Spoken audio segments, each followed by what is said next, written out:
The emergency alarm screamed through the Galactic Council chamber. Ambassador Thora rushed to the main display, her forearms trembling. The message playing across the screen made her blood run cold. This is the Velthari Empire. We are dying. Our worlds burn. Our people flee. The Devourers have broken through our final defense line. We have perhaps 3 months before our civilization ends. We beg the Council for military intervention. Thora had never heard the proud Velthari beg for anything. They were warriors, conquerors who had built an empire spanning 200 star systems. If they were begging, the situation was worse than anyone imagined. The council chamber filled quickly. Representatives from 40 species gathered, their faces showing fear and concern. Everyone knew about the Devourers. The massive biomechanical monsters had appeared 5 years ago at the edge of the galaxy. They consumed everything. Planets, stations, ships, even stars. Nothing stopped them. The Veltharii have the 3rd strongest military in the galaxy, Council Leader Vex said, his voice heavy. If they cannot stop the Devourers, what hope do we have? The room fell silent. Every species had sent forces to help fight the Devourers. Every battle had ended in defeat. The enemy learned too quickly, adapted too fast. Standard galactic military tactics failed against them. Perhaps we should evacuate the Veltharii and abandon those sectors, someone suggested. And when the Devourers finish consuming Veltharii space? Thora challenged. Where do we run next? They will not stop. We must find a way to fight them. There is no way, Vex said bitterly. We have tried everything. Our best tactical minds have failed. Our most advanced weapons barely scratch them. The Devourers are unstoppable. Thora's mind raced. There had to be something they had not tried. Some resource they had not used. Then, an idea struck her. Crazy and desperate. What about the humans? She asked. The chamber erupted in laughter and angry chittering. Humans. The youngest species in the council. Barely 200 years since first contact. They had been amusing at first with their primitive chemical rockets and nuclear weapons. Now they had proper jump drives and energy weapons. But their military remained a mystery. Humans shared almost nothing about their combat capabilities. The humans? Vex scoffed. They have refused every request to join our combined military forces. They send trade ships and diplomats, but keep their warships in their own territory. What makes you think they would help now? Because the Devourers will eventually reach human space too, Thora argued. And because humans are different from us. They think differently. Perhaps they see solutions we cannot. Humans are primitive, another ambassador said with contempt. Their vessels are barely adequate. They use crude kinetic weapons alongside energy systems. Some of their ships still use explosive propellants. They are centuries behind us technologically, yet they survived to reach space. Thora countered. Their world was harsh. They fought countless wars. Perhaps that struggle taught them things we never learned. The debate raged for hours. Finally, with the Velthari Empire dying and no other options available, the council voted. The margin was narrow, but the decision was made. They would ask humanity for help. The message was sent to Earth's unified command. Thora expected a long wait for the reply. Humans were cautious. Their decision-making processes slow and careful.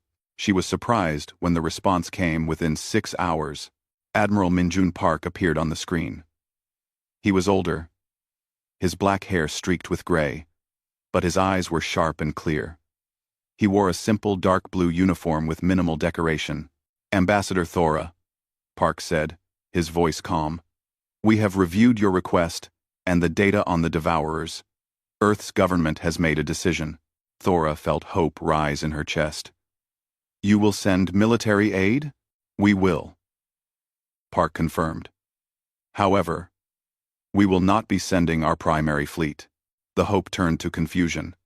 I do not understand. Park's expression became serious. The Devourers have defeated every modern galactic military force. They learn from each battle, adapt to each strategy. So we will not fight them with modern tactics. We will send our museum fleet. Museum fleet, Thora repeated, certain she had misunderstood the translation. Correct. We are restoring and reactivating warships from human history, vessels that won the greatest battles of our past. They will be modified for space travel and life support. But their core designs and weapon systems will remain authentic to their original purpose. Thora could not believe what she was hearing. You are sending ancient vessels? Museum pieces? To fight an enemy that has destroyed our best modern warships? Yes, Park said simply. These ships represent humanity's greatest tactical victories, battles where commanders faced impossible odds and won through creativity, courage, and understanding of fundamental warfare principles. The Devourers are programmed to counter advanced technology and modern tactics.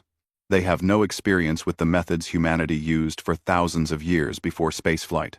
This is insane, Thora whispered. Perhaps, Park acknowledged. But everything else has failed. Sometimes, the answer is not more advanced technology, but different thinking. These ships will arrive in HFY space within 2 weeks. Captain Lee Soo-jin will command the flagship. She is one of our finest tactical minds and a student of ancient warfare. The transmission ended. Thora sat in stunned silence. She had asked humanity for help. Thora, and they were sending antiques. Museum ships.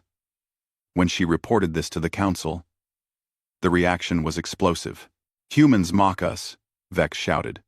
They insult the Velthari. This is their idea of assistance. Or perhaps, Thora said slowly, they know something we do not. Humans survived 10,000 years of warfare on a single planet. They built these ships to fight enemies with superior numbers or technology. Maybe there is wisdom in their choice. Or maybe they are fools, another ambassador muttered. 2 weeks later, the human museum fleet arrived at the edge of HFY space. When the council observers saw the vessels, shock and anger spread through their ranks. The ships looked primitive, ancient, some appearing to be made of metal and wood. They bore names like Missouri, Victory, Yamato, and others that meant nothing to galactic observers. At the center of the formation sailed a unique vessel covered in protective plating, with what appeared to be a dragon head at the bow. This was the flagship, a modernized version of an ancient Korean turtle ship. Captain Lee Soo-jin's calm voice came across all channels. This is the human museum fleet. We have come to help. Humanity remembers how to fight impossible battles. Now the galaxy will remember too. Captain Lee Soo-jin stood on the bridge of her turtle ship, studying the holographic display of the HFY system. Around her, the museum fleet held formation with practiced precision. Each vessel was a piece of human history, brought back to life for one more battle. Captain, we are receiving multiple hails from council observers, her communications officer reported. They sound angry. Put them through, Lee said calmly. The main screen filled with Ambassador Thora's face. Behind her, several other council members looked furious. Captain Lee, what is the meaning of this? Thora demanded. These vessels are primitives. Relics. How dare humanity send such insulting aid? Lee had expected this reaction. Ambassador, these vessels were chosen very carefully. Each one represents a decisive victory in human warfare. The USS Missouri witnessed the end of our last global war. HMS Victory broke the power of an empire. The Yamato represents engineering excellence. And my ship is modeled after vessels that defeated invasion forces 10 times their size. Ancient history means nothing against the Devourers, a HFY general interrupted, his face twisted with contempt. We need modern warships with advanced weapons, not museum pieces that belong in displays. With respect, General, your modern warships have failed, Lee replied evenly. Every species in the galaxy developed similar military technology and tactics. You all think alike because you all evolved similarly. The Devourers have adapted to counter everything you know, but they have never faced humanity's way of war. Your way of war? The general scoffed. You mean primitive chemical weapons and metal projectiles? We abandoned such crude methods thousands of years ago. And in doing so, you forgot the lessons those weapons taught, Lee said. Humanity fought wars for 10,000 years before we reached space. We learned things you never needed to learn. We developed tactics for situations you never faced. Enough of this, Vex interrupted. The Devourers will arrive in this system within 40 hours. Position your vessels with our defense fleet and follow standard engagement protocols. Negative, Lee said firmly. The museum fleet will operate independently. We have our own tactical plan. Sense de Baird. Around to. Sense de Baird. Lee said Fren. The council members looked shocked. No species had ever refused to integrate with the combined fleet during a crisis. This is unacceptable, Vex sputtered. You must coordinate with our forces. Our forces will coordinate with each other, Lee replied. We will also ensure civilian evacuation routes remain open and protect colony worlds. But we will not use your tactics. They do not work. Watch what we do, and perhaps you will learn something new. She cut the transmission before they could argue further. Around the bridge, her crew worked with quiet efficiency. They had trained for months on these ancient vessels, studying the original battles these ships had fought. Learning from commanders who had been dead for centuries. All ships report ready, her tactical officer said. Museum fleet is at full operational status. Lee pulled up the system map. The Velthari had 7 inhabited worlds and dozens of stations. The Devourers would target the most populated areas first, as they always did. Standard defensive doctrine said to meet them in open space, using superior range and mobility. We will not do what they expect, Lee said. Send out new positioning orders. Protocol Hansen Island. Her officers exchanged knowing looks. Hansan Island had been one of Admiral Yi Sun-sin's greatest victories. Fought in 1592 against a Japanese invasion force, Yi had lured a larger enemy fleet into narrow straits where their numbers meant nothing, then destroyed them with superior tactics. The asteroid field near the 4th planet, her navigation officer said, understanding immediately. Exactly. The Devourers will see our small fleet and attack with overwhelming force, expecting easy victory.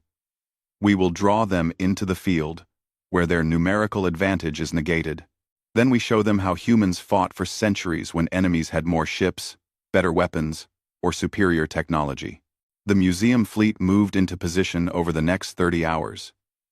The USS Missouri, a massive battleship from the 20th century, took the center position. On either flank, the turtle ships formed defensive screens. HMS Victory and other line of battleships arranged themselves in precise formations that had not been seen in warfare for hundreds of years. Other human vessels spread throughout the system. The carrier ships held fighters based on World War II designs, modified for space combat, but maintaining their original tactical purpose. Submarines, yes, submarines adapted for space, waited in the shadows of large asteroids. Destroyers ran patrol patterns that dated back to Earth's ancient naval warfare. Council observers are questioning our formation, communications reported. They say we are vulnerable to flanking attacks. They see vulnerability where we see opportunity, Lee replied. Admiral Yi taught us that appearing weak can be the strongest position. 36 hours after the museum fleet arrived, alarms sounded throughout the system. The Devourers had entered Velthari space. Lee watched the sensors as the enemy force appeared. 200 massive biomechanical constructs, each one the size of a small moon. They moved with horrible purpose toward the inhabited worlds. The Council's defense fleet engaged them at extreme range, following their standard protocols. The Council fleet is already falling back, her tactical officer reported. The Devourers are absorbing their fire and adapting their shields. As expected, Lee said. All ships, hold position. Wait for them to commit.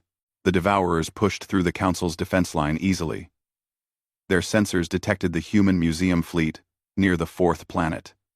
Lee could almost feel the enemy's calculations running. A small force of primitive vessels in a vulnerable position. Easy targets to destroy quickly. The Devourers changed course, moving directly toward the museum fleet with frightening speed. They are taking the bait, Lee's tactical officer said with satisfaction. All ships, prepare for engagement. Remember your training. Remember the battles these ships fought centuries ago. Today we teach the galaxy that old wisdom is still wisdom. Today, we prove that humanity's way of war is like nothing they have ever seen. The Devourers entered the asteroid field, their formations tight and aggressive. They expected panic and retreat from the humans. Instead, the museum fleet held position with absolute calm. Lee Sujin thought of Admiral Yi Sun-sin, who had faced impossible odds with courage and brilliant tactics. She thought of all the human commanders throughout history who had won when victory seemed impossible. All ships, she said clearly. Open fire. Show them what legends can do. The museum fleet erupted with weapons fire that the galaxy had not seen in centuries. The battle for Velthari had begun, and humanity was about to remind the universe why humans had fought for 10,000 years before reaching the stars. The first Devourer died in a way that shocked every observer watching the battle. The USS Missouri, a battleship from humanity's 20th century, unleashed its main guns in a devastating broadside. 9 massive shells, each weighing as much as a small spacecraft, struck the Devourer's hull in perfect synchronization. The biomechanical monster's shields had been designed to deflect energy weapons and absorb missile impacts. They had adapted to every advanced weapon the galaxy could produce, but they had never encountered simple kinetic projectiles moving at relativistic speeds. The shells punched through the Devourer's shields like they did not exist. The creature shuddered, its hull rupturing in multiple places. Before it could adapt or regenerate, HMS Victory and 3 other line of battleships opened fire with their own broadsides. The concentrated firepower tore the Devourer apart. First kill confirmed, Lee's tactical officer reported, his voice filled with satisfaction. Enemy showing confusion in their formation. None. Lee watched the Devourers react. They were slowing down, reassessing. They had expected easy prey, and found something completely different. The enemy had never encountered tactics from humanity's age of sail, when naval warfare meant bringing maximum firepower to bear at close range in coordinated volleys. Continue Protocol Hansan Island, Lee ordered. Turtle ships, advance to secondary positions. Draw them deeper. The turtle ships, armored vessels with dragonhead bows, moved forward provocatively. The Devourers, programmed to destroy anything that showed aggression, took the bait. 50 of them surged forward, trying to surround the smaller human vessels. Now, Lee said calmly. The turtle ships scattered in what appeared to be panic. The Devourers rushed forward to pursue, entering the densest part of the asteroid field.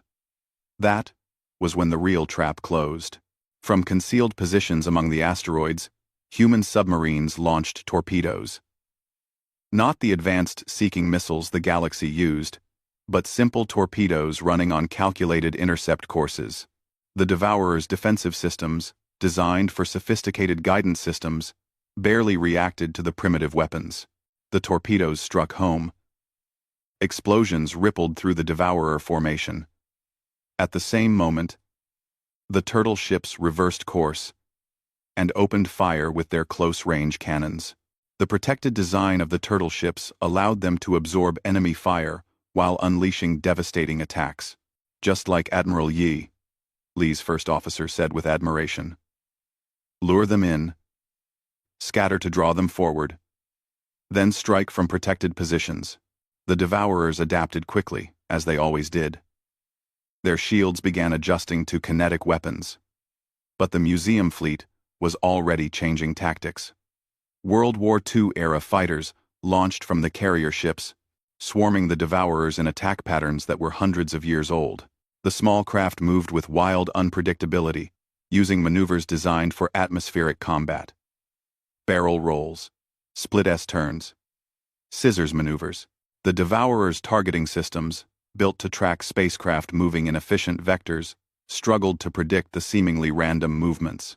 Council fleet is requesting permission to join the engagement, communications reported. Tell them to hold position and watch, Lee replied.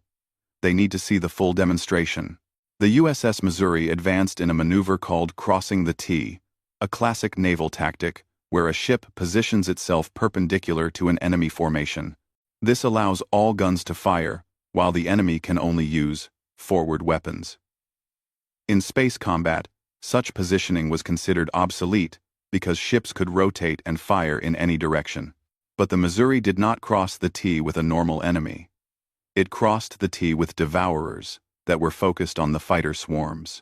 The battleship unleashed a full broadside into enemies that had their attention elsewhere. 3 more Devourers fell before they could react. Yamato, execute your run, Lee ordered. The legendary Japanese battleship, rebuilt with its massive main guns intact, charged directly at the largest cluster of Devourers. It was a suicide, run by any modern tactical assessment.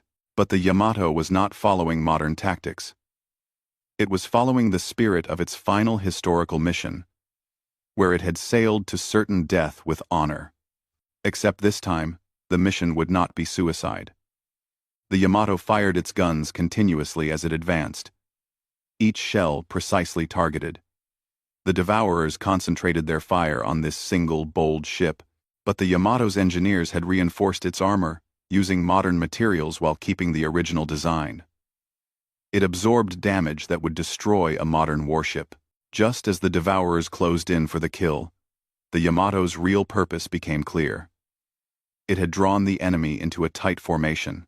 Human destroyers, running silent until this moment, emerged from behind asteroids and unleashed depth charges. Another ancient weapon, designed to sink submarines by creating massive pressure waves. In space, the depth charges created kinetic shock waves through the asteroid debris. The tightly packed Devourers found themselves battered by countless impacts from all directions. Their shields failed under the sustained physical battering. The Yamato reversed course, its job complete, having survived the impossible. Brilliant, Ambassador Thora whispered from the Council observation ship. Around her, military commanders from a dozen species watched in amazement. They are using primitive weapons that the Devourers have no adaptation protocols for, a Veltharii general said slowly. But it is more than that. These tactics, these maneuvers, they follow no modern combat doctrine. Because they are not modern, Thora replied. They are ancient, perfected over thousands of years of human warfare. The Devourers learned to counter advanced tactics, but they have no programming for methods abandoned centuries ago. On the human flagship, Lee studied the tactical situation. The Devourers were regrouping, adapting to the kinetic weapons. Time for another change. Signal all ships. Execute Nelson's touch. Her officers grinned. Nelson's touch was Admiral Horatio Nelson's famous tactical plan at Trafalgar in 1805. Instead of forming a traditional battle line, Nelson had split his fleet into 2 columns and charged directly at the enemy's line, breaking it and creating chaos. The museum fleet reformed into 2 columns, led by HMS Victory and the Missouri. They charged directly at the Devourer formation at maximum speed. The enemy, seeing ships rushing towards certain destruction, focused all fire on these apparent suicide runs. But the columns did not try to destroy the Devourers. They aimed for the gaps between them. The human ships punched through the enemy formation, their broadsides firing continuously as they passed. The Devourers found themselves caught between the 2 columns, unable to focus fire, their formation broken. With the enemy in chaos, the turtle ships struck. They swept through the confused Devourers like blades, their protected designs allowing aggressive close combat. The submarines, repositioned during the chaos, unleashed another wave of torpedoes. The fighters regrouped and attacked in coordinated strikes. Enemy formation is collapsing, Tactical reported. They are attempting to retreat. 2. Lee felt a surge of triumph. The Devourers had never retreated. Never. But they had never faced opponents who fought with 10,000 years of accumulated tactical knowledge. All ships, pursue. Do not let them escape to warn others about our methods. The museum fleet, vessels that had been mocked as primitive relics, chased down and destroyed the Devourers systematically. Each human ship fought with the spirit of its original crew, using tactics that had won impossible victories centuries ago. When the last Devourer fell, the battlefield fell silent. The human museum fleet had defeated a force 3 times its size without losing a single vessel. The council observers could barely comprehend what they had witnessed. Captain Lee Soo-jin allowed herself a small smile. Humanity had just taught the galaxy a lesson about the value of history.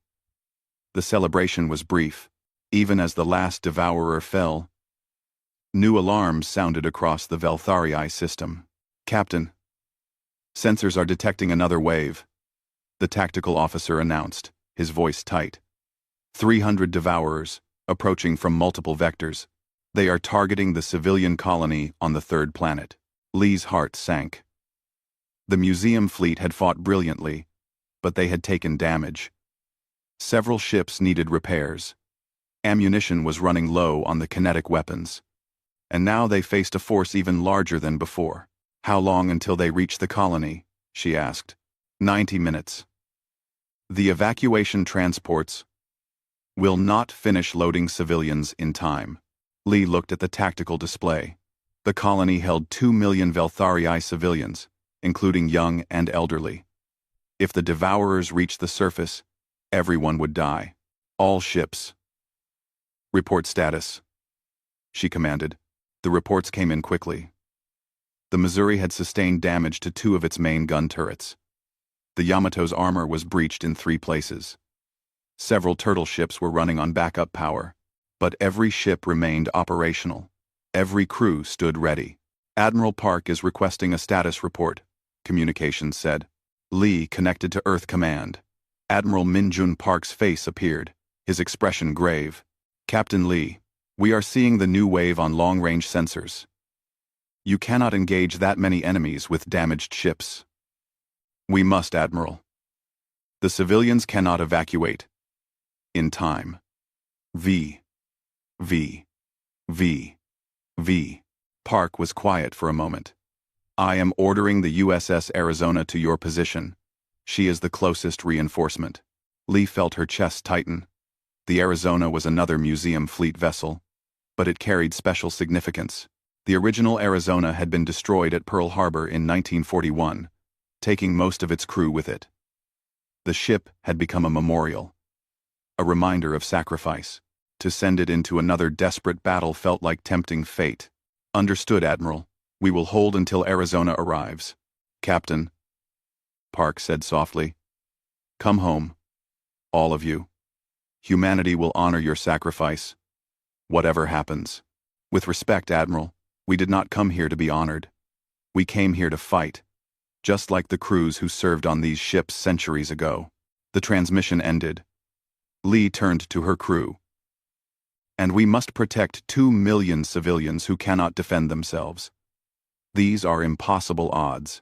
She paused, seeing the determination on every face. But humanity built its reputation on impossible odds. Every ship in our fleet won battles they should have lost. Today, we honor those victories by winning another.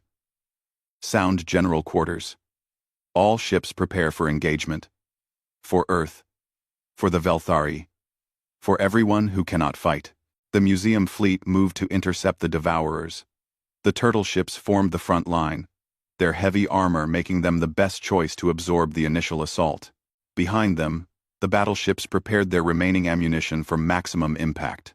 Lieutenant Park Ji-woo, Admiral Park's daughter, commanded one of the turtle ships. She studied the approaching enemy force with a tactical mind sharpened by years of studying her ancestor, Admiral Yi Sun-sin. Her ship was named Myeongyang, after Yi's greatest victory, where he defeated 333 enemy ships with only 13 vessels. We face 300 today, she told her crew. Admiral Yi faced worse odds and won. We will too. Admiral.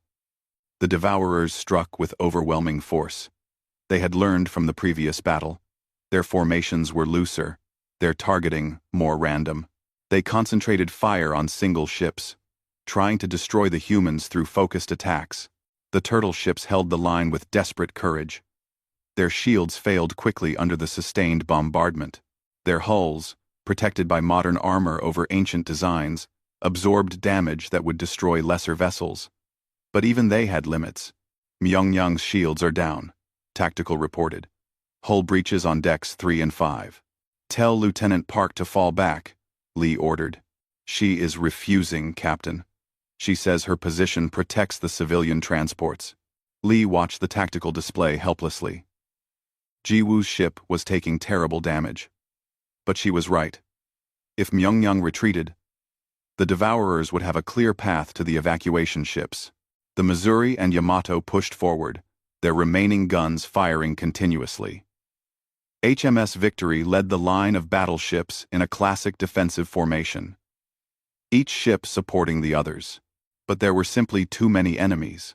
USS Arizona, entering the system, sensors announced. The newest addition to the museum fleet arrived at maximum speed. Arizona had been restored with special care, her crew trained with particular intensity. Everyone who served on her knew the ship's history, knew what the original crew had sacrificed. The Arizona's captain, Commander Sarah Chen, opened a channel to all ships. Museum fleet, this is Arizona. We did not come here to watch. We came here to finish what our predecessors started. For those who fell, for those who could not fight back, we fight now. The Arizona charged directly into the thickest part of the Devourer formation. Her guns blazed with controlled fury. She positioned herself between the enemy and the damaged Myungyang, absorbing fire meant for Jiwoo's crippled ship. Arizona is taking heavy damage, Tactical reported, voice shaking. Multiple hull breaches. She is venting atmosphere. Come on, Arizona, Lee whispered. Fall back. You have done enough. But the Arizona did not retreat. Commander Chen's voice came across all channels one last time. All museum fleet ships, this is Arizona. We are executing Protocol Pearl Harbor. Full evacuation of civilian areas is complete. We have our victory. Tell Earth that Arizona honored her name. Lee understood immediately. Protocol Pearl Harbor meant the Arizona would sacrifice itself to ensure others survived. Just as the original Arizona had died protecting its harbor, this Arizona would die protecting the evacuation. The battleship turned directly toward the largest concentration of Devourers. Her remaining weapons fired until the barrels melted. She rammed the first Devourer at full speed, her hull tearing apart but taking the enemy with her. The explosion was massive, destroying 10 more Devourers and scattering the rest. The sacrifice gave the museum fleet the opening they needed. The turtle ships rallied, pushing through the gap Arizona had created. The other battleships concentrated their fire. The fighters swarmed the confused enemies. Lieutenant Park Ji-woo, her ship barely functional, led a desperate boarding action. Her crew used tactics from ancient Korean naval combat, boarding enemy vessels with cutting tools and explosives. They fought through Devourer interiors like Marines from centuries past, destroying command nodes with direct action. The battle raged for 3 more hours. When it finally ended, the museum fleet was battered but victorious. The civilian transports had escaped. The colony was safe, but the Arizona was gone, and her crew with her. Captain Lee stood on her damaged bridge, exhausted and heartbroken. They had won. The cost had been terrible, but they had won. Just like all the impossible victories humanity had earned throughout its history, this one would be remembered. The museum fleet returned to Earth 3 weeks after the Battle of Veltharii. The ships that had departed as symbols of history now carried the weight of new history. Every hull bore fresh scars alongside the old. Every crew member had a story that would be told for generations. Captain Lee Soo-jin stood on the bridge of her turtle ship as Earth came into view. The planet looked beautiful and peaceful. unaware of how close the Devourer threat had come to reaching human space. Around her flagship, the surviving vessels of the museum fleet held formation one last time. "Captain, Earth Command is hailing us," communications reported. "Admiral Park requests permission to address the fleet. Put him through to all ships." Admiral Minjun Park's weathered face filled the screen. His eyes were red, and Lee realized he had been crying.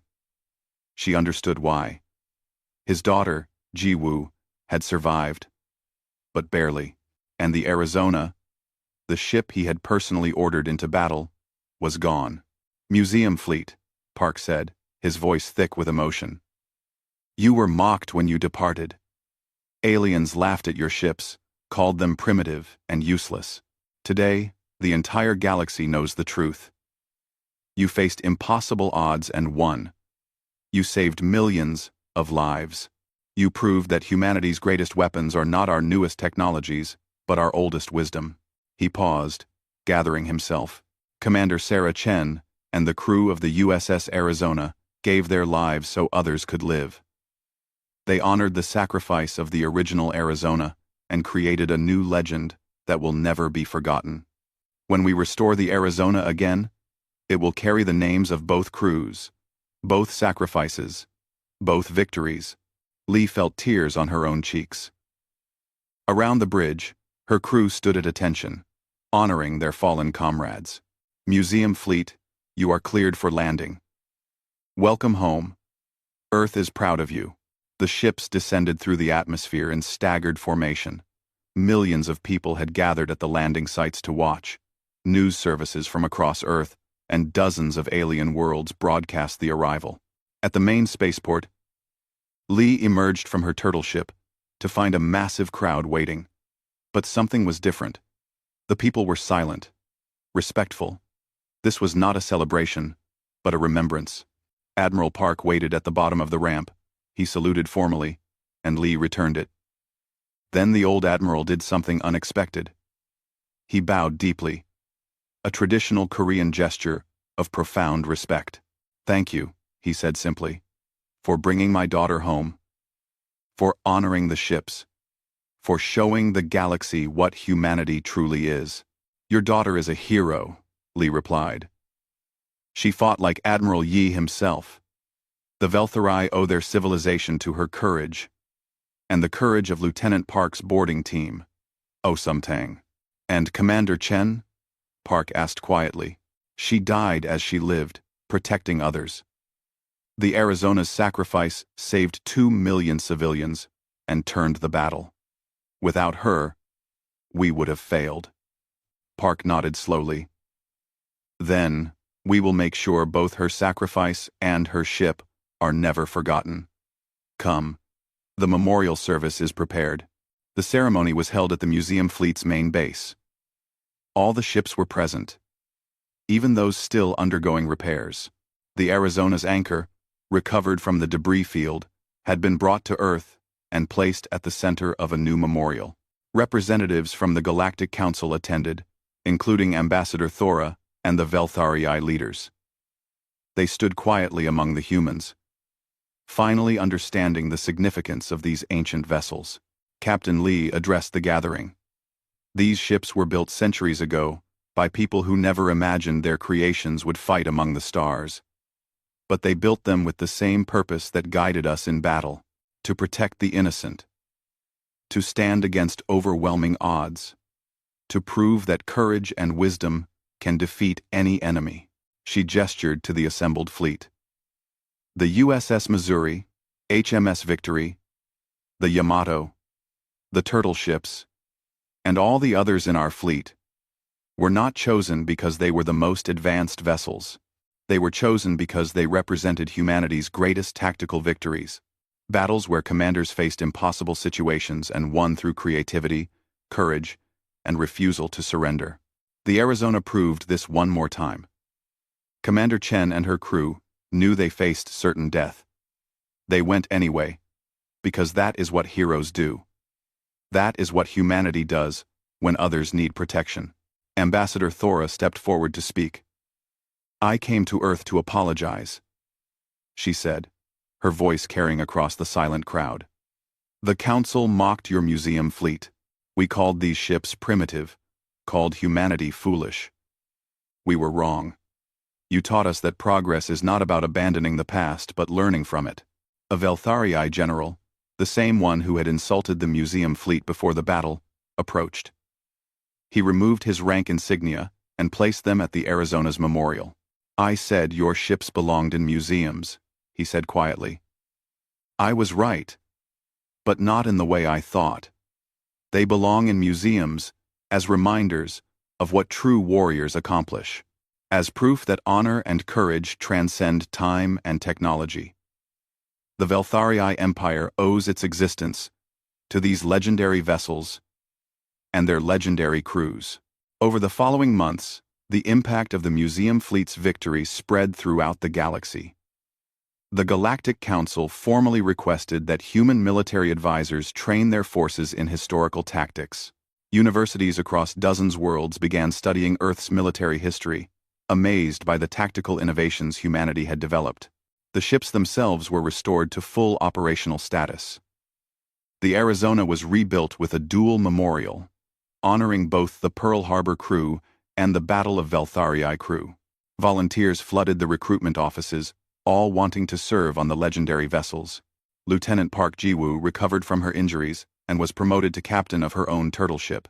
She began teaching courses on Admiral Yi Sun-sin's tactics to alien military commanders who could barely pronounce his name but desperately wanted to learn his methods.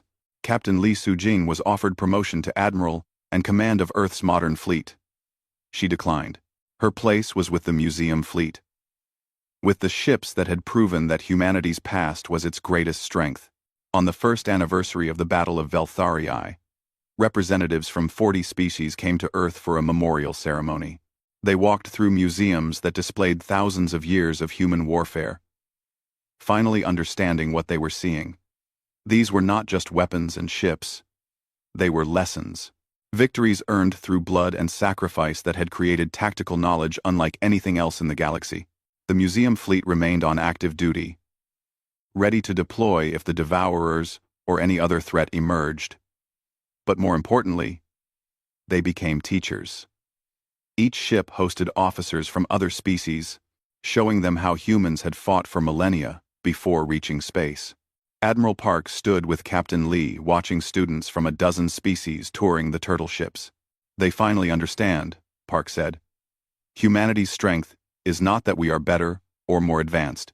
Our strength is that we remember. We honor our past and carry its lessons forward. And we prove that sometimes the oldest answers are still the best answers," Lee added.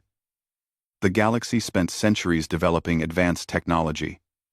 They forgot that the fundamentals of warfare, strategy, courage, and sacrifice do not change. In orbit above Earth, the museum fleet held position, their hulls bearing scars from battles across centuries and across the stars. The USS Missouri, HMS Victory, the Yamato, and the restored Arizona, each one a legend twice over. Students and tourists visited the ships daily, learning about human history and the battles that had saved the galaxy. They saw the names of crews who had died centuries ago, and names of those who had died in space. They were all heroes, all legends. And on quiet nights, when the ships were empty except for skeleton crews, some swore they could feel the presence of everyone who had ever served on these vessels. Sailors from the Age of Sail, soldiers from global wars, and spacers who had fought biomechanical monsters among the stars. The museum fleet had proven that legends never die. They just wait for the moment when the galaxy needs them again. And humanity would always be ready, carrying the wisdom of 10,000 years of warfare into whatever future awaited among the stars. Commander Thane Valoris stood on the bridge of his flagship, the Times Eternal Glory *, and watched the holographic display with satisfaction. 200 warships of the Valorian Empire's Third Fleet surrounded him in perfect formation. Each vessel bristled with weapons that had conquered dozens of worlds. Each crew had trained for years in the art of war. Together, they were unstoppable. "Commander, the deadline expires in 1 hour," his tactical officer reported. The Antares colonies have not responded to our ultimatum. Thane nodded slowly. He expected nothing less. The Antares coalition was a group of peaceful farming worlds, with no military worth mentioning. They grew food, raised families, and believed foolishly that being harmless would protect them. They were wrong. Prepare the bombardment sequence, Thane ordered. Target their capital cities first. We'll give them one final chance to surrender before we begin. Across the Antares system, millions of colonists watched their skies with fear. They had sent desperate messages to every government in the galaxy, begging for help. The responses had been sympathetic, but useless. No one wanted to fight the Valorian Empire. The Empire's military was too strong, too vast, too ruthless. On the Galactic Council Station, thousands of light-years away, Ambassador Park Min-jun from Earth sat quietly in the observer's gallery. The council chamber was filled with representatives from dozens of species, all debating the Antares situation with great passion and zero action. "We must condemn this aggression," declared Ambassador Trevik of the Osnaran Republic, his scales shimmering with agitation. "Condemn?" replied High Senator Melora of the Zentari Dominion. "The Empire ignores our condemnations. They have ignored 23 formal protests in the last decade alone. Words mean nothing to them." "Then what do you suggest?" Trevik demanded. "Should we send our fleets? Start a war that could consume half the galaxy?" The chamber fell silent. Everyone knew the answer. The Empire was too powerful. Fighting them meant losing. And losing meant destruction. Ambassador Park raised his hand slowly. The gesture was so calm, so unhurried, that it took a moment for others to notice.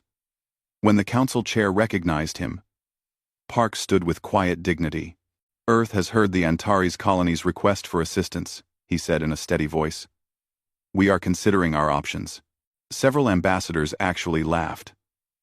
One of them, a tall insectoid creature from the Carillion hive, clicked his mandibles in amusement. "Earth? With respect? Ambassador Park, your species has 3 patrol ships. Old ones. What exactly can you do against the Empire's 3rd fleet?" 9. Park smiled slightly. "We will see. Thank you for your time." He left the chamber without another word, leaving confused whispers behind him. Most dismissed his statement as meaningless posturing. Earth was irrelevant. A minor species that had avoided galactic politics for 50 years. Their technology was generations behind the major powers.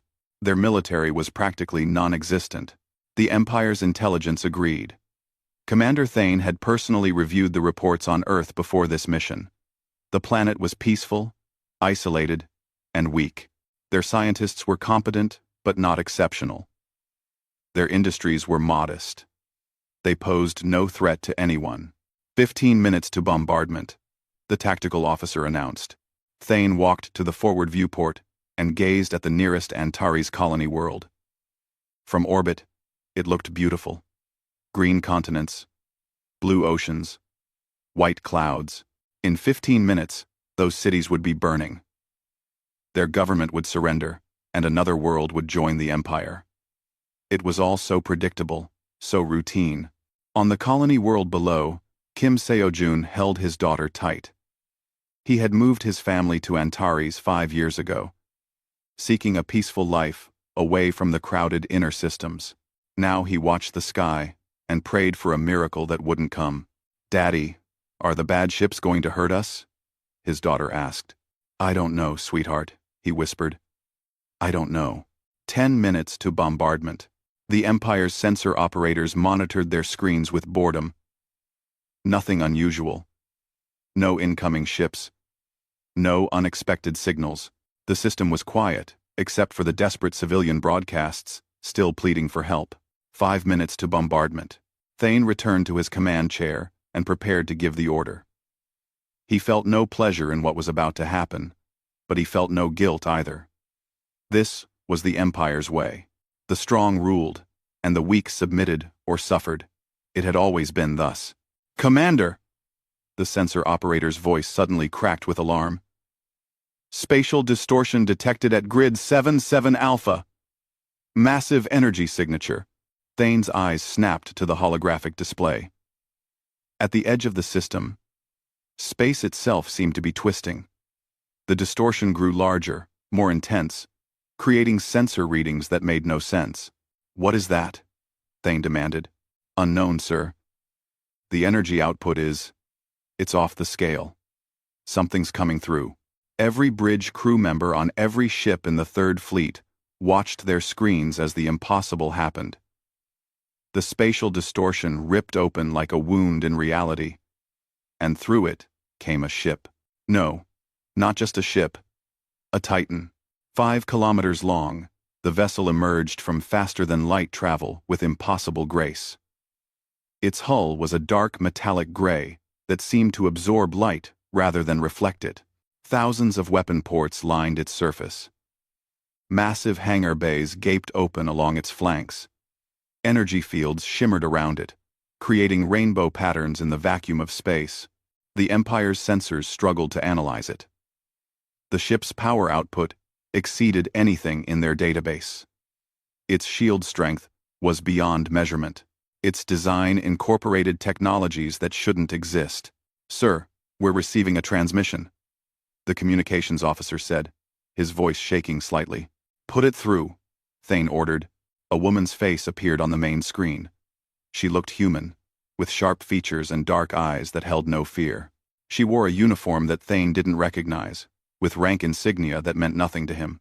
"This is Captain Lee Ji Hae of the Earth Carrier Ship Times. Indomitable Asterisk," she said calmly. "Stand down and withdraw from Antares space. This is your only warning." For a long moment, Thane simply stared. Then, despite himself, he laughed. One ship. One human ship against his entire fleet. The audacity was almost admirable. "I am Commander Thane Valoris of the Valorian Empire," he replied. "You are interfering with Imperial operations. Withdraw immediately, or you will be destroyed." Captain Lee's expression didn't change. "Commander, you have one chance to avoid what happens next. Take it." Thane cut the transmission and turned to his weapons officer. "3 cruisers forward. Test their defenses. Show these humans what happens to fools who challenge the Empire." The weapons officer hesitated. "Sir, the sensor readings from that ship are meaningless," Thane interrupted. "Execute my orders." 3 heavy cruisers broke formation and advanced toward the Times. Indomitable Asterisk. Each cruiser carried enough firepower to level a city. Together, they had destroyed enemy fleets before. The massive human ship didn't move. It simply waited. Thane smiled coldly. Fire when in range. On Antares below, Kim Seo-jun saw a new star appear in the sky. He didn't know what it meant, but for the first time that day, he felt something like hope. Captain Lee Ji Hae watched the 3 Valorian cruisers approach on her tactical display. She had hoped it wouldn't come to this. Earth had built the Times, indomitable Times as a deterrent, a ship so powerful that simply revealing it would prevent wars rather than start them. But the Empire was too arrogant to back down without a demonstration. "Cruisers entering weapons range in 30 seconds, reported Lieutenant Choi Min-seo from the tactical station. "They're charging main batteries. Defensive posture only," Lee ordered. "Let them fire first. I want the whole galaxy to see who the aggressor is." "All recording systems active," confirmed the communications officer. "We're broadcasting on all frequencies. Everyone will see this." Lee sat back in her command chair and waited. Around her, the bridge crew worked with calm efficiency. They had trained for years in the deep space facilities beyond Neptune. Running simulation after simulation, they were ready. The 3 Valorian cruisers opened fire simultaneously. Plasma cannons, missile batteries, and particle beams all converged on the Times, indomitable Times, in a devastating barrage. It was enough destructive power to vaporize a mountain. The Times, Indomitable Asterisk's shields absorbed everything without even flickering. No damage, Choi reported unnecessarily. Shields at 99.7% capacity. On the Times' Eternal Glory asterisk, Commander Thane Valoris stared at his displays in disbelief. That's impossible. Nothing can withstand that kind of firepower. Check your sensors. Sensors are functioning correctly, sir, his tactical officer replied nervously. Their shields are simply better than ours. Significantly better.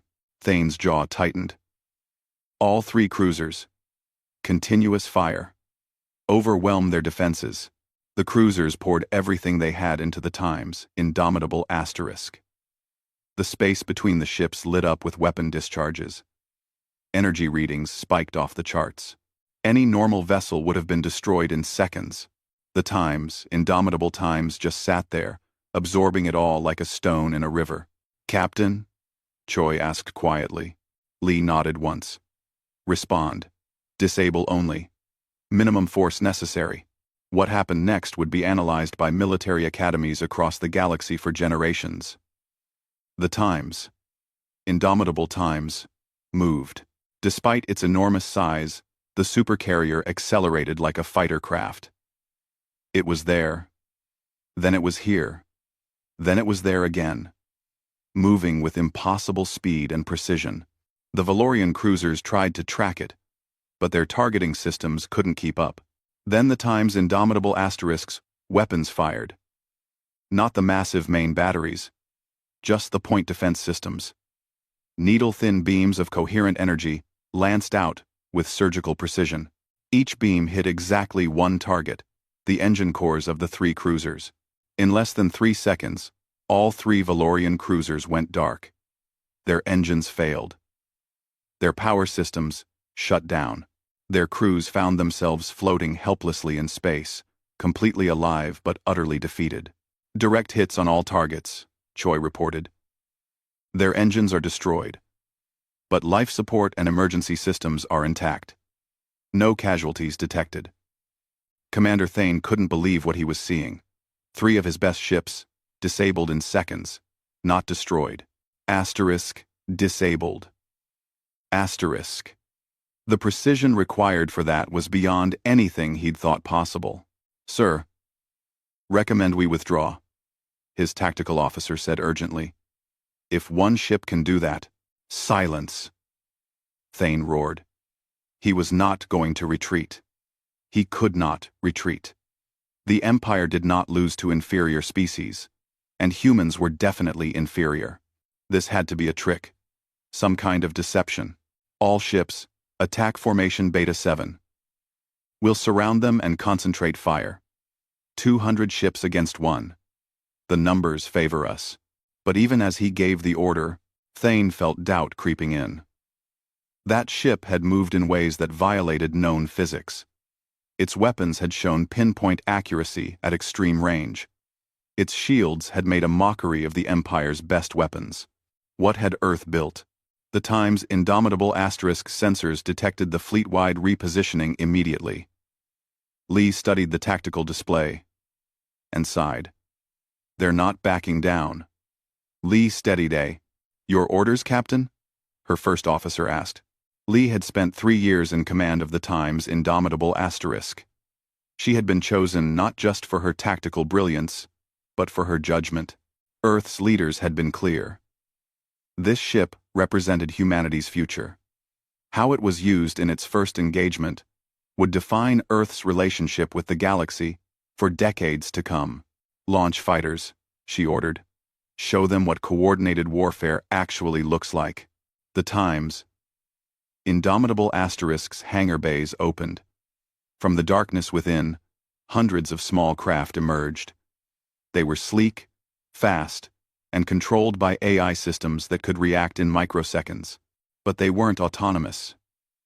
Each fighter was partnered with a human pilot, combining machine precision with human intuition. The Valorian fleet had never seen anything like it. The fighters moved as one organism, weaving through space in patterns that seemed choreographed. They weren't just dodging. They were predicting where the Empire's weapons would fire and simply not being there when the shots arrived. Quantum-linked targeting, breathed the Times Eternal Glory *, sensor operator. They're sharing tactical data in real time across the entire fighter wing. That's not supposed to be possible. Thane watched his fleet try to engage the fighters. The Empire's point defense systems couldn't track targets, moving with such coordination. Missiles that should have hit curved away as if repelled by invisible hands. Then, the fighters began their attack runs. They streaked past Valorian ships, releasing small drones that attached to hulls like metallic insects. Within seconds, those drones had disabled weapons systems, shield generators, and communications arrays. Ship after ship found itself crippled, without a single casualty. All ships, Titan formation, Thane ordered desperately. Overlap shields. Concentrate defensive fire. The Times.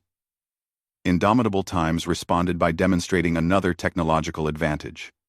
Space around several Valorian ships seemed to shimmer and twist.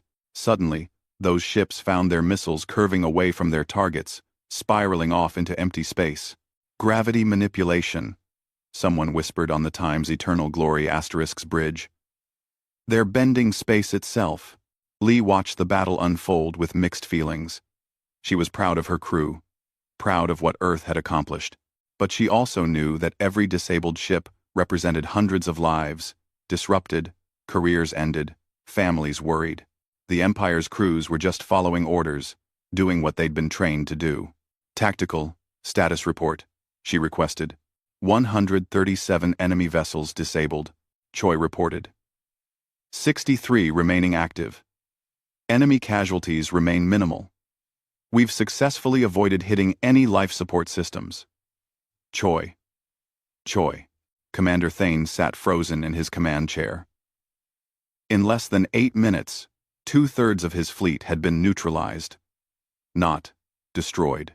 If the humans had wanted them dead, they'd all be debris by now. Instead, they were just helpless. It was worse than destruction. It was humiliation. His communications officer spoke softly.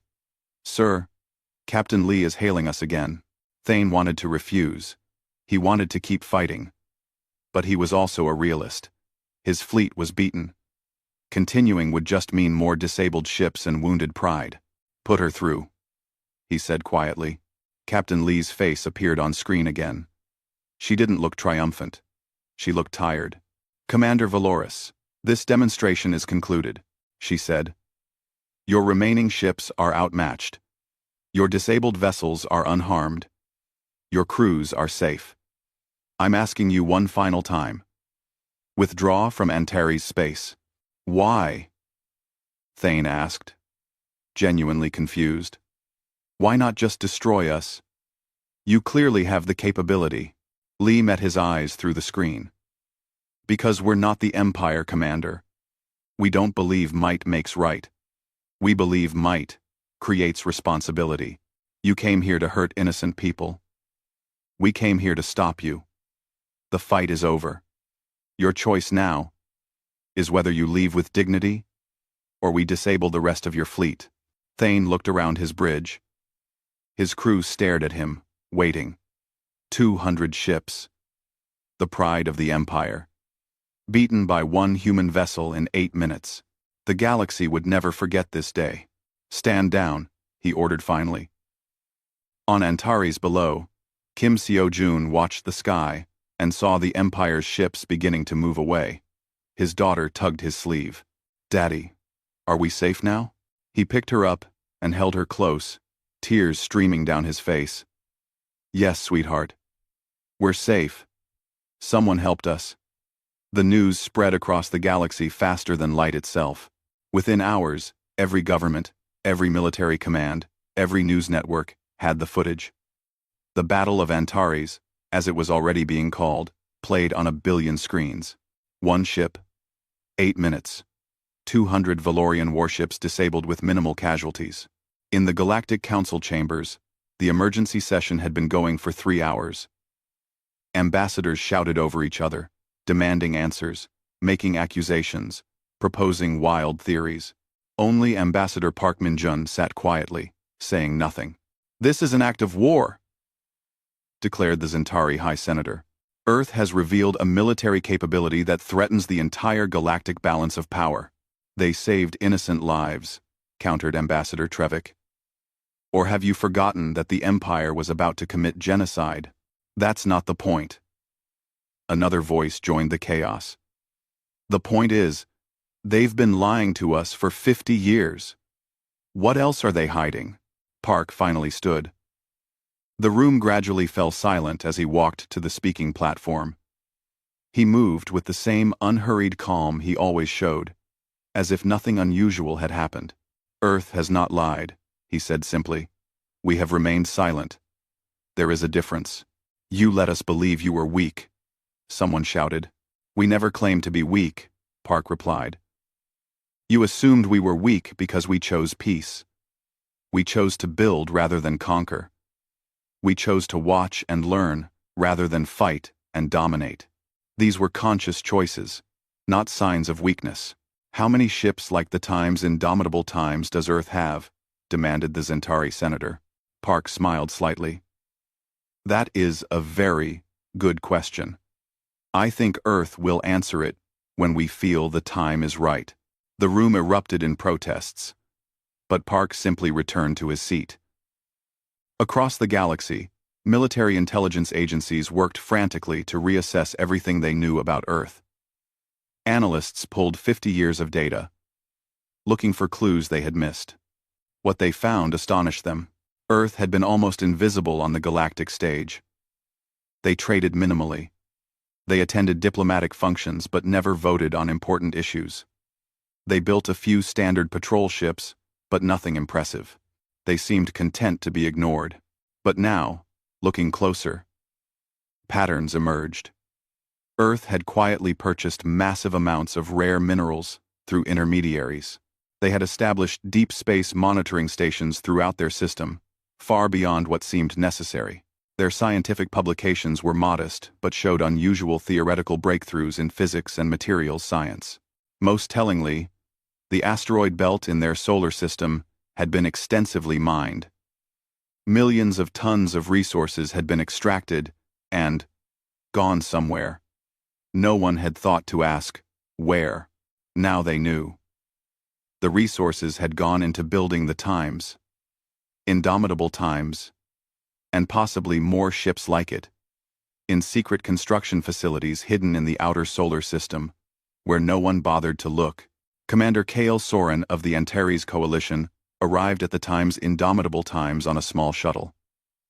He had been given permission to come aboard, to personally thank Earth for saving his people. As he stepped into the hangar bay, he couldn't help but stare. The bay was enormous, larger than most buildings on his homeworld. Fighter craft sat in perfect rows. Maintenance crews worked on various systems. Everything was organized with military precision, but without the cold brutality he associated with military vessels. Captain Lee met him personally. She was shorter than he expected, dressed in a simple uniform with no medals or decorations. Her handshake was firm. "Welcome aboard the Times Indomitable Asterisk, Commander Soren," she said. "Captain Lee, I don't know how to thank you," Kale replied, his voice thick with emotion. "You saved millions of lives. Why? Why reveal yourselves for us?" Lee gestured for him to follow as she walked through the corridors. Crew members passed them, each nodding respectfully but continuing with their duties. 50 years ago, Earth decided to prepare for this moment, Lee explained. "We looked at the galaxy and saw powerful species dominating weaker ones. We saw the Valorian Empire expanding through conquest. We saw the galactic community unable or unwilling to stop it. We asked ourselves, what will we do when innocent people need help, and no one else will provide it? So you built this ship," Kale said, looking around at the advanced technology surrounding them. "We built more than a ship," Lee corrected. "We built a philosophy. Power without responsibility is tyranny. But responsibility without power is just good intentions. We decided to gain the power necessary to act on our principles. They reached an observation deck. Through the transparent walls, Antares Prime hung in space, like a blue-green jewel. Your world is beautiful, Lee said softly. Your people are peaceful. The Empire would have burned your cities and enslaved your population. We had the ability to stop it. How could we not act? Kale felt tears forming. The galaxy has ignored pleas for help for centuries. Species like mine have suffered, because the powerful only care about their own interests. You're different. We try to be, Lee acknowledged. But we're not perfect. This ship represents decades of work by millions of people. Scientists, engineers, laborers, dreamers, they all believed that humanity could do better than simply surviving. We could help others survive too. What happens now? Kale asked. The Empire won't forget this. They'll come back stronger. Lee nodded. Yes, they will. Or they would. Except, Earth isn't finished revealing its cards. 3 days after the Battle of Antares, Ambassador Park requested time to address the full Galactic Council. This time, every seat was filled. Representatives from species that rarely attended were present. Even the Valorian Empire sent observers, though they sat in stony silence. Park stood at the central podium. Alone. No advisors. No assistants. Just one human speaking to thousands of alien representatives. The Times. Indomitable Times is not alone, he began without preamble. Earth is currently completing 3 additional supercarriers of similar capability. They will be operational within 6 months. The chamber exploded with noise. 4 ships like that? 4 vessels that could each defeat an entire fleet? Park waited for silence before continuing. But Earth does not seek to become the galaxy's new dominant power. We have no interest in conquest. We have no desire to rule others. What we want is simple. Balance. What kind of balance? Asked the Zentari High Senator. The kind where aggression becomes pointless, Park replied. Where the strong protect the weak instead of exploiting them. Where disputes are settled through negotiation because military force is no longer an automatic path to victory. You want to be the galaxy's police force, someone accused. No, Park said firmly. We want to make police forces unnecessary. Earth proposes a mutual defense coalition. Any member species under attack receives assistance from the coalition fleet. Any member species committing aggression faces the coalition's response. We share technology selectively, ensuring no single power dominates, including Earth. Why should we trust you? Demanded a representative from the Corvan sovereignty. Park smiled. Because we had the power to demand your trust. But instead, we're asking for it. The Times, Indomitable Times, could have destroyed the Empire's 3rd fleet. We disabled it instead. With only 47 casualties. We demonstrated power and restraint simultaneously. That is who Earth is. In 18BT. The debate raged for hours, but the momentum was clear. Smaller species saw protection. Larger species saw a way to avoid catastrophic wars. Even some imperial representatives, speaking unofficially, admitted that perhaps a new approach was needed. On the Times' Indomitable Asterisk, Captain Lee received a private communication that surprised her. Empress Valoria herself wanted to speak. Just the 2 of them. No observers. When the Empress's face appeared on Lee's screen, she expected anger. Instead, she saw calculation. Captain Lee? You have made quite an impression, Valoria said. Your Majesty, Lee replied carefully. My commanders tell me you could have destroyed our fleet. Why didn't you? Because we're not trying to create enemies. Lee answered honestly. We're trying to create a future where strength serves justice, rather than ambition. Valoria studied her for a long moment. A pretty sentiment. But power corrupts, Captain. Your Earth will learn this eventually. Perhaps, Lee acknowledged. But we'll try very hard not to. and will accept accountability if we fail. That's more than the Empire offers. The Empress almost smiled. You know, I think I believe you. That doesn't mean the Empire will join your coalition, but it does mean we'll reconsider our approach. You've shown us that our way isn't the only way. That's uncomfortable, but perhaps necessary. The communication ended.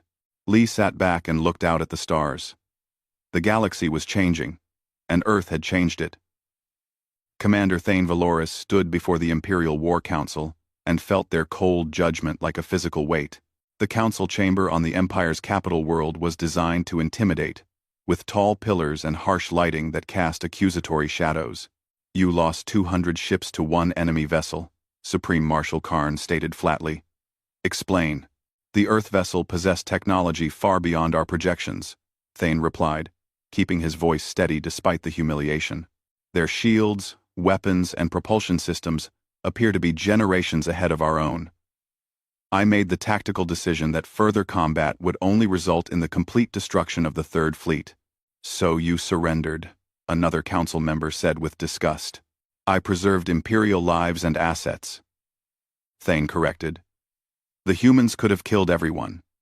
They chose not to. That choice tells us something important about them. It tells us they're weak, snarled Marshal Karn. Mercy is weakness. With respect, Marshal, I disagree. Thane said carefully. They demonstrated the ability to destroy us completely. They chose precision instead. That's not weakness. That's confidence. They're so far above us technologically that they can afford to be merciful. The council chamber fell silent. It was a truth no one wanted to acknowledge. Empress Valoria entered through a side door, and everyone immediately bowed.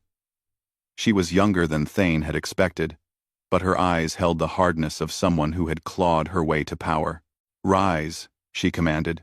Commander Valoris, I've reviewed the battle recordings. Your assessment is correct.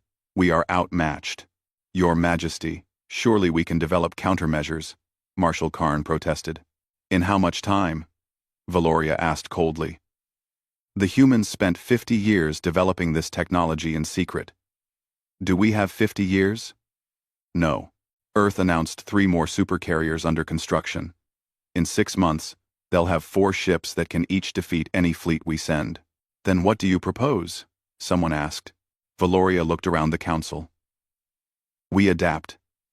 The old ways of conquest through superior force are over. Earth has seen to that. We must find new ways to maintain imperial strength. You would have us submit to these humans? Marshal Karn was outraged. I would have us survive, Valoria replied sharply, and perhaps learn. Commander Valoris, you're dismissed. The council will decide your fate later. Thane left the chamber knowing his career was likely over. But oddly, he didn't feel the anger he expected. He felt something closer to relief. The Empire's way had led to this moment. Perhaps it was time for a different path. Meanwhile, across the galaxy, intelligence agencies worked around the clock, trying to understand how Earth had achieved such technological superiority. The breakthrough came from an unexpected source. Dr. Yara Chen, a materials scientist working for the Osnaran Republic's research division, published a paper that shocked the scientific community. She had analyzed the energy signatures from the time's indomitable times and made a stunning discovery. They're using quantum-locked fusion cores, she explained in her presentation to the Republic's government. But not just for power generation. They've found a way to use quantum entanglement to create shield matrices that adjust in real time. It's brilliant. It should be impossible. But they've done it. End quote. Can we replicate this? The Republic's science minister asked. Given time and resources, possibly. Dr. Chen replied. But here's what's interesting. The theoretical foundations for this technology have been in galactic scientific literature for decades. Multiple species published papers on quantum entanglement applications. Earth simply took all those theories and made them work. They learned from all of us, someone realized. Exactly, Dr. Chen confirmed. While we were competing, they were studying. While we were fighting wars, they were solving equations. They built on everyone's knowledge and took it further than any single species could alone. This revelation spread through the scientific community like wildfire. Earth hadn't invented everything from scratch. They had been students of galactic science, taking the best ideas from dozens of species and combining them in innovative ways. It was humbling. And for some species, it was inspiring. On Earth, in the underground command center beneath Geneva, Fleet Admiral Park Hyun-woo met with his staff to discuss the galactic response to their revelation. 17 species have formally requested to join the Sentinel Initiative, his intelligence chief reported. Another 34 are considering it. The major powers are still hesitant, but the smaller species are flocking to us. Any hostile responses? Admiral Park asked. The Empire is in internal debate. Some factions want immediate retaliation. Others recognize that's suicidal. We're monitoring 3 other major powers that might see us as a threat, but so far, nothing concrete. What about the technology sharing proposal? Park asked his chief scientist, Dr. Sarah Kim. We have a staged rollout plan, Dr. Kim explained. Stage 1. We share defensive shield technology with coalition members. It's powerful, but not as advanced as what the Times Indomitable Times has. Stage 2. Propulsion improvements. Stage 3. Medical technologies. We're being very careful not to destabilize the existing power structure too quickly. Admiral Park nodded. Good. We don't want to cause a panic. The goal is stability, not chaos. Admiral, may I speak freely? Asked Captain Lee Ji-hae, who was attending the meeting remotely from the Times Indomitable Asterisk. Always, Captain. I'm concerned about our timeline, Lee said. We've shown our hand. If hostile powers decide to act against us, they'll do it soon, before our other carriers are operational. The next 6 months are our most vulnerable period. Agreed, Admiral Park said. Which is why the Times Indomitable Times will remain on high alert, and why we're accelerating the completion schedule for the Times Defiant Asterisk. She'll be operational in 4 months instead of 6. On the Valorian capital world, a different kind of meeting was taking place. A group of younger Imperial officers, led by Commander Joran Thex, had requested an audience with Empress Valoria. It was highly unusual, almost unheard of. But Valoria granted it. Curious. Your Majesty. We represent a reform movement within the Imperial military. Joran began, bowing deeply. We believe the Empire must change. Explain, Valoria commanded. The Battle of Antares proved that technological innovation matters more than numerical superiority, Joran said. The Empire has focused on conquest and control. We've poured resources into building more ships with the same technology. Meanwhile, species like Earth have focused on advancing that technology. We're falling behind.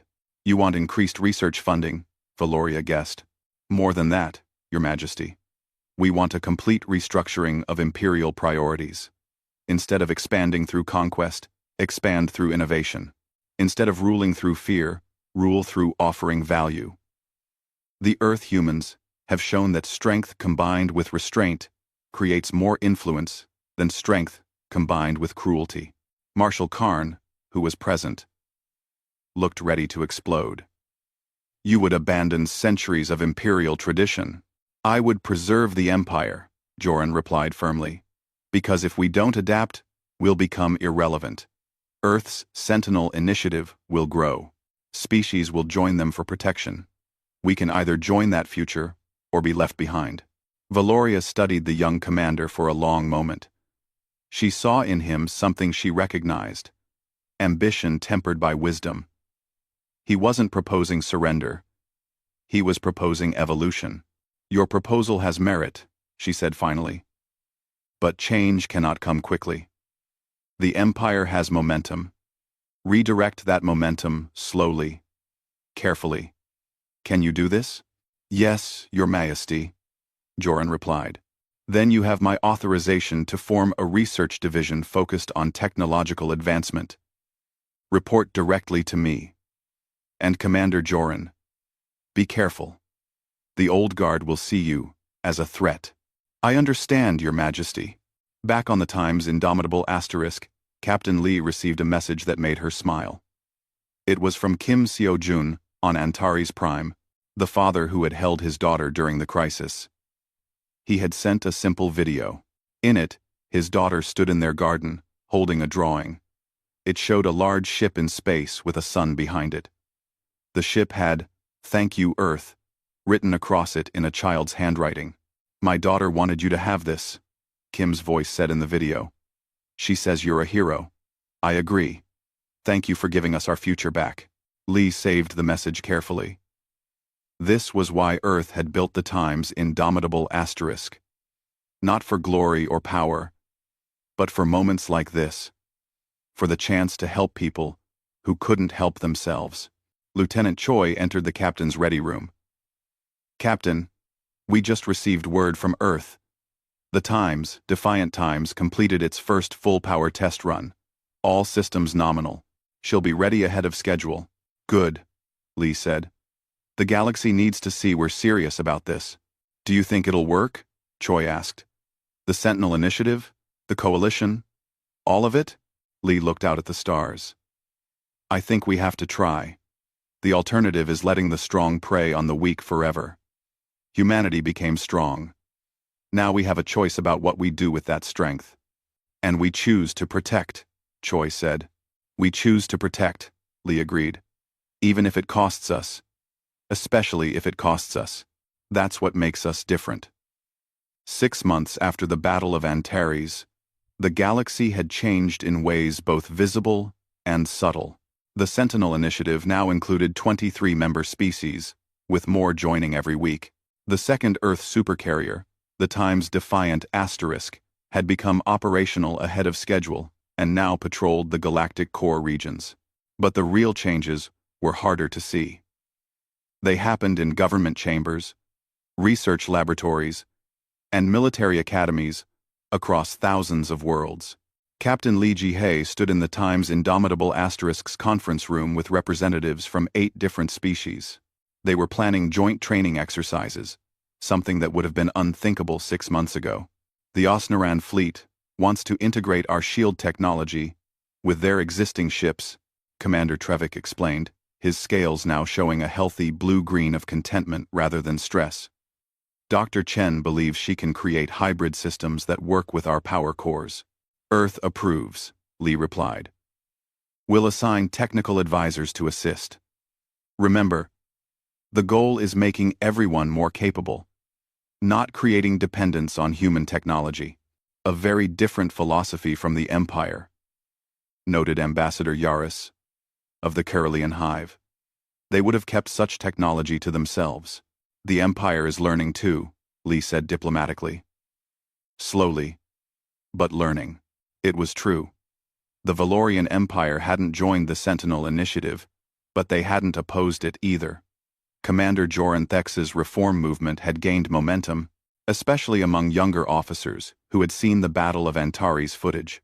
The Empire had redirected significant resources toward research and development, rather than military expansion. It wasn't a transformation. Not yet. But it was progress. Admiral Park Hyun-woo addressed the United Earth Assembly from the Lunar Command Center. Representatives from every Earth nation attended, either in person or via hologram. "Our third supercarrier, the Times Vigilant Asterisk, will be operational in 2 weeks," he reported. "The fourth, the Times Guardian Asterisk, is 60% complete and on schedule for completion in 4 months. However, I want to discuss what comes after." "You want to build more carriers?" asked the North American delegate. "No," Admiral Park replied, surprising everyone. "I want to build something different. The carriers proved our capability. Now we need to prove our intentions. I propose redirecting resources to building hospital ships, colony support vessels, deep space research platforms, and emergency response ships. Vessels that help, rather than fight." "That's a significant shift," the European delegate noted. "It's the right shift," Admiral Park argued. 4 supercarriers provide sufficient deterrent. More would make us look like conquerors, rather than protectors. The galaxy needs to see us building the infrastructure of peace, not just weapons of war. After brief discussion, the proposal passed overwhelmingly. Earth would build for cooperation, not conflict. On the Valorian capital world, Empress Valoria reviewed reports in her private chambers. Commander Thane Valoris, who had been reassigned rather than punished, had submitted an analysis that troubled her. "The humans are winning without fighting," Thane had written. "Species join their coalition not because they fear Earth, but because they trust Earth. Trust is more powerful than fear because it's voluntary. The Empire ruled through fear for centuries. We controlled behavior, but never won hearts. Earth is winning hearts, and that will reshape the galaxy more than any weapon." Valoria set the report down and looked at her reflection in the polished obsidian wall. She had become Empress by being ruthless, by understanding power in its rawest form. But Thane was right. A new kind of power was emerging, and the Empire wasn't prepared for it. She activated a secure communication line. "Commander Joran, I'm approving your proposal for a cultural exchange program with neutral species. The Empire needs to learn how to be respected rather than just feared." On Earth, in a small laboratory beneath the Himalayas, Dr. Sarah Kim worked on something that would surprise most people. It wasn't a weapon or a shield. It was a medical scanner that could diagnose diseases across different alien physiologies. "If we can make this work," she explained to her team, "we can offer real humanitarian value to the galaxy. Earth has good medical technology. If we can adapt it to help other species, we become invaluable as partners." Her assistant, Dr. Yuki Tanaka, nodded enthusiastically. "And it aligns with our overall strategy. We showed military strength at Antares. Now we show civilian strength everywhere else." "Exactly," Dr. Kim agreed. "Power opens doors, but compassion keeps them open." 3 months later, an incident tested the Sentinel Initiative's resolve. A rogue faction from the Corvan sovereignty attacked a mining colony on the border of neutral space. The colony belonged to a species that wasn't part of any major alliance. The distress call reached the Times, Indomitable Times first. "Captain, the colony is under attack," Lieutenant Choi reported. 3 Corvan destroyers are bombarding the settlements. Estimated casualties already in the hundreds. Lee didn't hesitate. "Plot intercept course. Maximum speed. Contact the Times, Defiant **, request backup, and open a channel to the Corvan ships." The Times, Indomitable Times, arrived in the system within 20 minutes. An impossible feat for any other ship in the galaxy. The Corvan destroyers detected the massive signature and immediately ceased fire. "Corvan vessels, this is Captain Lee of the Times, Indomitable **, she broadcast. "You will cease your attack immediately and withdraw." The Corvan commander's response was defiant. "This doesn't concern Earth. We have a legitimate grievance with this colony." "You're murdering civilians," Lee replied coldly. "That concerns everyone. You have one chance to withdraw peacefully. 1 ship against 3, the Corvan commander laughed. "We've studied your Battle of Antares. You defeated obsolete Valorian technology. Our ships are newer, better." "Last warning," Lee said. The Corvan ships opened fire. Their weapons were indeed more advanced than the Valorian empires had been. They hit harder, moved faster, coordinated better. It didn't matter. The Times, Indomitable Times, had been continuously upgraded over the past months. Earth's engineers never stopped improving. The Corvan weapons splashed harmlessly against shields that had grown even stronger. The Times, Indomitable **'s response was measured but definitive. Precision strikes disabled all 3 destroyers in under 2 minutes. No casualties among the Corvan crews, but their ships were completely helpless. "Colony vessel, this is the Times, Indomitable **, Lee broadcast. "We're sending medical teams and supplies. You're safe now." The colony administrator's face appeared on screen, showing a species Lee had never encountered before. They had 4 eyes and translucent skin, and they were crying with relief. "Thank you," they said simply. "We called for help, and no one answered. Except you." "That's what we're here for," Lee replied. The incident sent shockwaves through the Corvan's sovereignty. The rogue commanders were arrested by their own government, which issued a formal apology and requested to join the Sentinel Initiative as observers. They had learned what the Valorian Empire learned. Aggression had consequences now. A year after the Battle of Antares, Ambassador Park Min-jun stood before the Galactic Council once more. But this time, the chamber felt different. Less hostile, more hopeful. "The Sentinel Initiative has responded to 14 conflicts in the past year," he reported. "In every case, we used minimum necessary force. Total casualties across all interventions: 312, mostly wounded, all receiving treatment in our hospital ships. Compare this to the previous year before the initiative existed, when regional conflicts caused an estimated 2 million casualties. The numbers spoke for themselves. Earth has shared shield technology with 47 species," Park continued. "We've provided medical assistance to hundreds of colonies. We've helped establish trade routes protected by coalition patrols. And we've done all of this while building peaceful infrastructure rather than weapons. What does Earth want in return?" asked a representative skeptically. Park smiled. "We want what we've always wanted. A galaxy where disputes are settled through dialogue rather than destruction. Where species cooperate rather than compete. Where strength serves justice. We're not perfect. We make mistakes. But we're trying to build something better than what came before. And if Earth becomes corrupt?" someone challenged. "If your power becomes the next tyranny?" "Cheptas, then you should stop us," Park replied without hesitation. "We've shared our technology specifically so that no single power, including Earth, can dominate indefinitely. We're building a system of checks and balances. We welcome accountability." The vote to make the Sentinel Initiative a permanent galactic institution passed with an overwhelming majority. On the Times' indomitable asterisk, Captain Lee walked through the observation deck with Lieutenant Choi.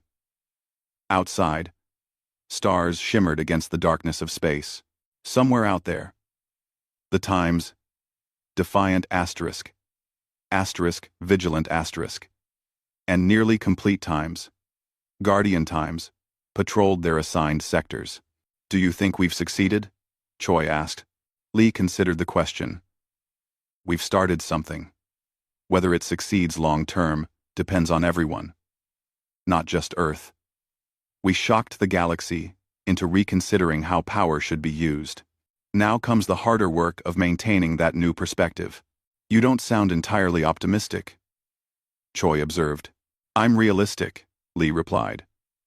"Human history teaches us that peace requires constant effort. War is easy. Peace is hard. Building is harder than destroying. We've shown the galaxy we can fight. Now we need to show them we can build. Every day. For generations." Below them, in the hangar bay, crews prepared for a humanitarian mission to a colony suffering from a plague. Medical supplies, doctors, equipment. No weapons. Just help. "That's what makes me hopeful," Lee said, pointing at the activity below. "We built the most powerful warship in the galaxy, and we're using it to deliver medicine. That's the real revolution. Not the technology, the philosophy." Choi nodded slowly. "Earth's gift to the galaxy. Earth's invitation to the galaxy," Lee corrected. "We can't force species to embrace these values. We can only demonstrate them, and hope others choose to join us." In the Sol system, construction continued on Earth's next vessels. Not weapons.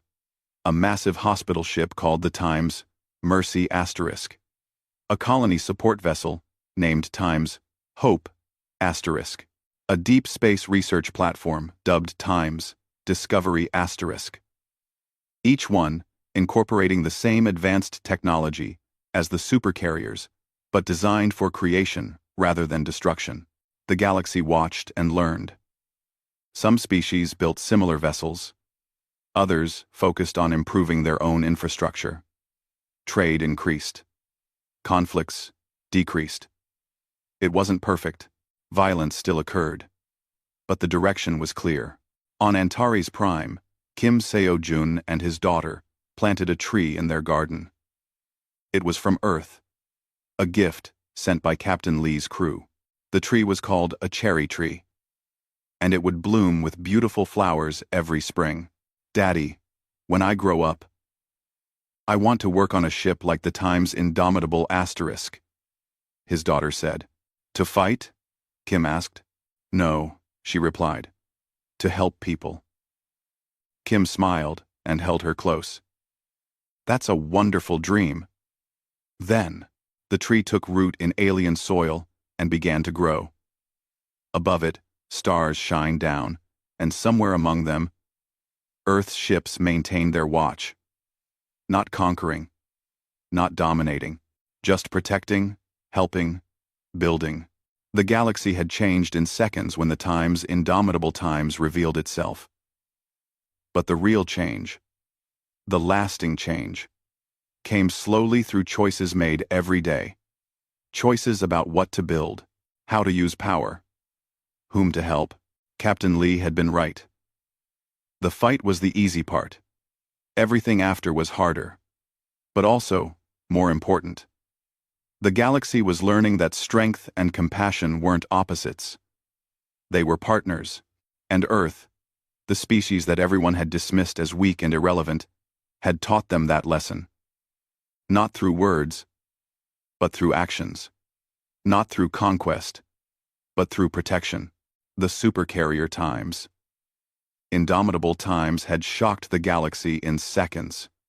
But humanity's example was changing it forever.